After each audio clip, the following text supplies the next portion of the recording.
I am not a fan of Donald Trump. I believe he is reckless and self-interested. That said, some of his foreign policy decisions have disrupted imperial patterns in a way that deserves attention. This is not an endorsement of Donald Trump. This is an analysis. Let's start with Afghanistan. Trump wanted to pull US troops out of Afghanistan. He said it was time to end the war. The mission was over. It was getting too expensive. And he was right on the surface. But his reasons were not rooted in peace or sovereignty for Afghanistan. Donald Trump, from The Apprentice, did a cost-benefit analysis. He excluded the Afghan government from negotiations. The announce was sudden, no coordination. He undercut his own intelligence agencies and the Pentagon.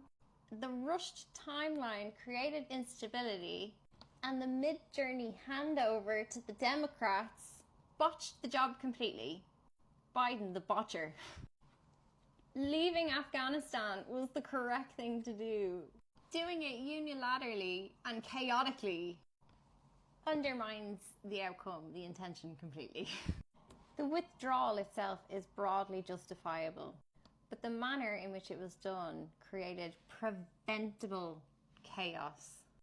Trump has repeatedly criticized NATO. He's called it outdated. He said it was a bad deal, and he complains that Europe relies too much on the US for military protection. On the surface, this is fair. Many of his criticisms had been raised by previous US administrations. It is imbalanced. The US does fund more. Even Barack Obama was warning European countries to increase their defense spending. But what none of them will say is that NATO was set up after the Second World War by the US and these Western European countries to serve the Western economic extraction economy. The NATO framework allows the US to dominate militarily, globally, and maintains favorable access for the West to energy and trade and resources. Europe's military dependence on the US is not an accident. It was the consequence of World War II. The victor takes all. It was a negotiated arrangement between the elite ruling classes of both countries. NATO serves nobody other than those ruling elite classes.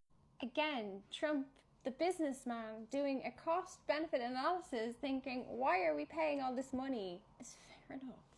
But the real answer is because America decided it wanted to take over King Empire from the British. Trump just doesn't want to pay for European defense. Whether he's aware of, willing to acknowledge, or cares about the geopolitical consequences to the United States of a move like that? Syria. Trump announced the withdrawal of US troops from Syria in 2019. He did not consult the Kurdish allies on the ground. He left them completely exposed. This move drew bipartisan criticism from military analysts inside the US. A horrific thing to do to an ally. Reducing the US presence in the Middle East is supported by many critics of the empire. But once again, the Trump administration lacks any coordination on context or the ability to read the room.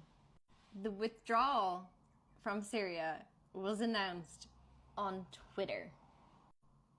They had no plan to secure the civilian population before they did this. The instinct to step back from foreign conflicts is correct. The execution by the American government under Trump was completely reckless.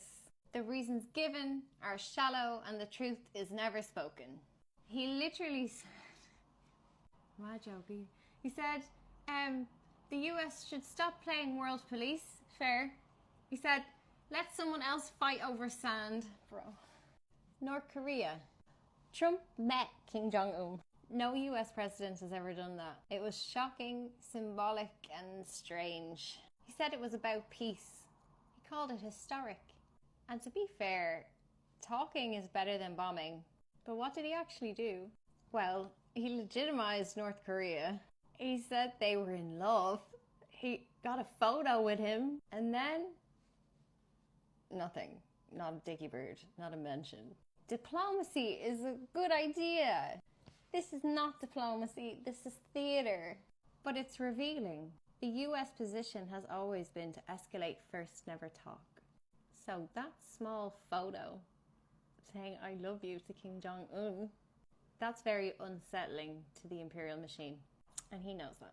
That makes him kind of a badass in my book. I do not support Donald Trump, but like, flex it, though.